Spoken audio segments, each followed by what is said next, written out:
মিথ্যা বলা যাবে না। হ্যাঁ, মিথ্যা 3 জায়গায় বলা যায় আছে। কয় জায়গায় বলেন তো? এদিকে খেয়াল করেন, মিথ্যা 3 জায়গায় বলা যায় আছে। 1 নম্বর যুদ্ধের ক্ষেত্রে মিথ্যা কথা বলা যায় আছে। 2 নম্বর যে দুইজন শত্রুতা লেগে গেছে, মতবিরোধ ব্যাপক আকারে আপনি একটু মিথ্যা কথা বললে হয়তো দুই ভাইয়ের মধ্যে শত্রুতা মিটে যাবে, এই ক্ষেত্রে মিথ্যা কথা বলা যায় আছে। এবং 3 নম্বর আপনার বিবির সাথে মিথ্যা কথা বলা যায় আছে। এইবার বুঝেন না যে বিবির সাথে মিথ্যা কথা সব কথা বললে যায় আছে এবং বিভিন্ন জন্য হয়তো আপনি 5 টাকার জিনিস কিনে নিছে, বিবিকে বললেন এটা 7 টাকায় খুশি করা যায়, এমন কতগুলো বলতে পারে। কিন্তু আপনি তাই বলে সর্বক্ষেত্রে মিথ্যা কথা বলবেন হবে না। হবে আপনার জমিকে এটা প্রশংসা করলে এটা আপনি ক্ষেত্রে মিথ্যা কথা বলে যায় না।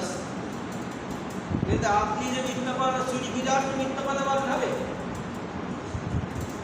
এই ক্ষেত্রে মিথ্যা বলে জায়েজ নেই। এই 3 ক্ষেত্রে ছাড়া মিথ্যা বলা জায়েজ না। তাহলে মিথ্যা ছাড়তে হবে।